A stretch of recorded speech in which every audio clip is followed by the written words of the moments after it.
Hi, ನಮಸ್ತೆ ಎಲ್ಲರಿಗೂ. ಸಾಮಾನ್ಯವಾಗಿ ಎಲ್ಲರಿಗೂ ಸಂಜೆಯ ಹೊತ್ತಿಗೆ ಒಂದು 6 ಗಂಟೆಯಿಂದ ಒಂದು 7:30 ಒಳಗಡೆ ಏನಾದರೂ ತಿನ್ನಬೇಕು ಅಂತ ಅನ್ನಿಸ್ತಾ ಇರುತ್ತೆ.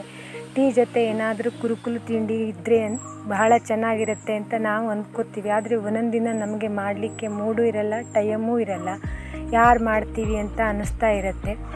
ಈ ರೀತಿಯ ಸಂಜೆಯ ಒಂದು ಸಣ್ಣ ಹಸಿವನ್ನು ನೀಗಿಸಲಿಕ್ಕೆ ಅಂತಲೇ ನಾನಿವತ್ತು ಈ ರೆಸಿಪಿನ ಮಾಡ್ತಾ ಇರೋದು. ಅಕ್ಕಿ ಹಿಟ್ಟಿನ ಮುರುಕುಲು ಅಥವಾ ಚಕ್ಲಿ ಬಹಳನೇ ಸುಲಭವಾದಂಥ ಹಾಗೆ ಅಷ್ಟೇ ರುಚಿಯಾದಂಥ ರೆಸಿಪಿದು. ಬನ್ನಿ ಈ ರೆಸಿಪಿನ ಸ್ಟಾರ್ಟ್ ಮಾಡೋಣ.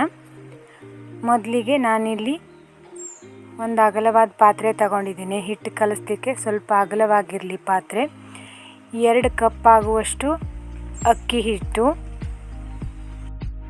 ಅದರ ಜೊತೆಗೆ 1 ಕಪ್ ಆಗುವಷ್ಟು ಕಡಲೆ ಹಿಟ್ಟು, ಹಾಗೆ 1 ಚಮಚ ಜೀರಿಗೆ, 2 ಚಮಚ ಎಳ್ಳು.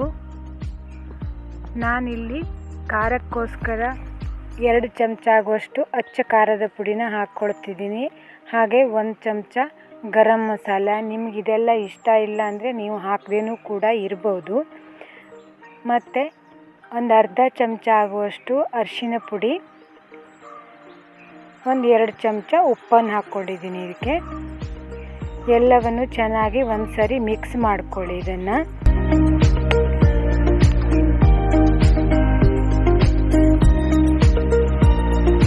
ಹಾಗೆ ಮೇಲ್ಗಡೆಯಿಂದ 1 ಚಿಟಿಕೆ ಇಂಗು. ನಾನಿಲ್ಲಿ 2 ಚಮಚ ಆಗುವಷ್ಟು ಬೆಣ್ಣೆಯ ಬದಲು ತುಪ್ಪ ಹಾಕ್ಕೊಳ್ತಿದ್ದೀನಿ. ನಿಮಗೆ ಬೆಣ್ಣೆ ಇಷ್ಟ ಅಂದರೆ ಬೆಣ್ಣೆನೂ ಕೂಡ ಹಾಕ್ಕೊಳ್ಬೋದು. ಇದನ್ನು ನೀರು ಹಾಕದೆ ಹಾಗೆ ಒಂದು ಸರಿ ಚೆನ್ನಾಗಿ ಮಿಕ್ಸ್ ಮಾಡ್ಕೊಳ್ಳಿ. ಕೈಯಲ್ಲೇ ಚೆನ್ನಾಗಿ ಮಿಕ್ಸ್ ಮಾಡ್ಕೊಳ್ಳಿ. ಎಲ್ಲವನ್ನು ಹೊಂದಾಣಿಕೆ ಆಗೋ ಹಾಗೆ ಚೆನ್ನಾಗಿ ಇದನ್ನು ಮಿಕ್ಸ್ ಮಾಡಿ. ನಂತರ ನಾನಿಲ್ಲಿ ಒಂದು 2-3 ಚಮಚ ಆಗುವಷ್ಟು ಬಿಸಿ ಎಣ್ಣೆನ ಬಿಸಿ ಮಾಡಿ ಹಾಕ್ಕೊಳ್ತಿದ್ದೀನಿ. ಅದನ್ನು ಕೂಡ ಬಿಸಿ ಆರಿದ ಮೇಲೆ ಕೈಯಲ್ಲೇ ಮಿಕ್ಸ್ ಮಾಡ್ಕೊಳ್ಳಿ. ಈಗ ಇದಕ್ಕೆ ಬೇಕಾಗುವಷ್ಟು ನೀರನ್ನು ನೋಡಿ ಹಾಕಿ. ಒಂದೇ ಸಲ ನೀರನ್ನು ಹಾಕ್ಕೊಳ್ಳೋಕೆ ಹೋಗಬೇಡಿ, ಒಂದೊಂದು ಸರಿ ಹೆಚ್ಚಾಗಿಬಿಡುತ್ತೆ. ಹಿಟ್ಟನ್ನು ಕಲಿಸ್ತಾ ಇದ್ದ ಹಾಗೆ ನಮಗೆ ಗೊತ್ತಾಗುತ್ತೆ ನೀರಿನ ಪ್ರಮಾಣ ಎಷ್ಟು ಬೇಕು ಅಂತ. ಹಾಗಾಗಿ ನಿಧಾನವಾಗಿ ಕಲಿಸ್ಕೊಳ್ತಾ ನೀರು ಹಾಕಿ. ನೋಡಿ, ಈ ರೀತಿ ಆದರೆ ಸಾಕು. ಈ ರೀತಿ ಒಂದು ಮುದ್ದೆ ಆದರೆ ಸಾಕು ಹಿಟ್ಟು. ನೋಡಿ, ಇಷ್ಟು ಗಟ್ಟಿ ಆಯಿತು. ಈಗ ಇದನ್ನು ಒಂದು 10-15 ನಿಮಿಷ ಮುಚ್ಚಿಡಿ. ಇಲ್ಲಾಂದರೆ ಡ್ರೈ ಆಗುತ್ತೆ ಹಿಟ್ಟು. ನಿಮಗೆ ಟೈಮ್ ಇದೆ ಅಂದರೆ ನೀವು ಇನ್ನೂ ಹೆಚ್ಚೊತ್ತು ಬಿಡ್ಬೋದು. ಈಗ ಇದನ್ನು ಚಕ್ಕಲಿ ಮುಟ್ಟು ಅಥವಾ ಚಕ್ಕಲಿ ಮೇಕರಿಗೆ ಸ್ವಲ್ಪ ಎಣ್ಣೆಯನ್ನು ಸವರ್ಕೊಂಡು ರೆಡಿ ಮಾಡಿರೋ ಹಿಟ್ಟನ್ನು ಒಂದು ಚಿಕ್ಕ ಮುದ್ದೆಯನ್ನಾಗಿ ಮಾಡಿ ಅದರೊಳಗಡೆ ಹಾಕ್ಕೊಳ್ಳಿ. ನೀವಿಲ್ಲಿ ಇದನ್ನು ಚಕ್ಕಲಿ ಆಕಾರದಲ್ಲೂ ಬೇಕಾದರೆ ಸುತ್ಕೊಳ್ಬೋದು. ಇಲ್ಲಾಂದರೆ ಡೈರೆಕ್ಟಾಗಿಯೇ ಬಿಸಿ ಎಣ್ಣೆಯಲ್ಲಿ ಇದನ್ನು ಕರೆದುಕೊಳ್ಬೋದು. ಈಗ ಎಣ್ಣೆ ಬಿಸಿಯಾಗಿದೆ. ಇದನ್ನು ಈಗ ಎಣ್ಣೆಯಲ್ಲಿ ಬಿಡಿ. ಚಕ್ಕಲಿ ಆಕಾರದಲ್ಲಿ ಬೇಕಾದರೂ ನೀವು ಸುತ್ಕೊಳ್ಬೋದು. ಇದು ಚೆನ್ನಾಗಿ ಕರಿಲಿಕ್ಕೆ ಒಂದು 10 ನಿಮಿಷ ಅಂತೂ ಬೇಕು.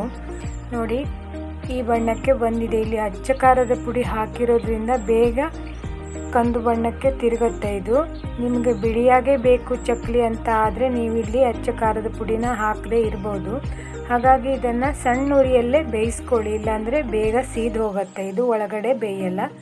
2 ಕಪ್ ಅಕ್ಕಿ ಹಿಟ್ಟು ಮತ್ತು 1 ಕಪ್ ಕಡಲೆ ಹಿಟ್ಟಿಗೆ ಒಂದು 5-6 ದಿನ ತಿನ್ನುವಷ್ಟು ಚಕ್ಕಲಿ ಆಯಿತು. ಇದು ಒಂದು ಗಾಳಿ ಆಡದ ಡಬ್ಬಕ್ಕೆ ಇದನ್ನು ಹಾಕಿಟ್ಕೊಂಡ್ರಂತೂ ಚೆನ್ನಾಗಿ 1 ವಾರದ ತನಕ ಇದು ಗರಿಯಾಗೇ ಇರುತ್ತೆ. ಮತ್ತು ಸಂಜೆಯ ನಮ್ಮ ಸಣ್ಣ ಹಸಿವಿಗೆ ಟೀ ಜೊತೆ ತುಂಬಾ ಚೆನ್ನಾಗಿರುತ್ತೆ. ನೀವು ಖಂಡಿತ ಈ ರೆಸಿಪಿನ ಟ್ರೈ ಮಾಡಿ ನೋಡಿ, ಹೇಗಿತ್ತು ಅಂತ ಹೇಳಿ. ನನ್ನ ಈ ವಿಡಿಯೋ ನಿಮಗೆ ಇಷ್ಟವಾದರೆ ಲೈಕ್ ಮಾಡಿ, ಸಬ್ಸ್ಕ್ರೈಬ್ ಮಾಡಿ, ಕಾಮೆಂಟ್ ಮಾಡಿ. Thank you.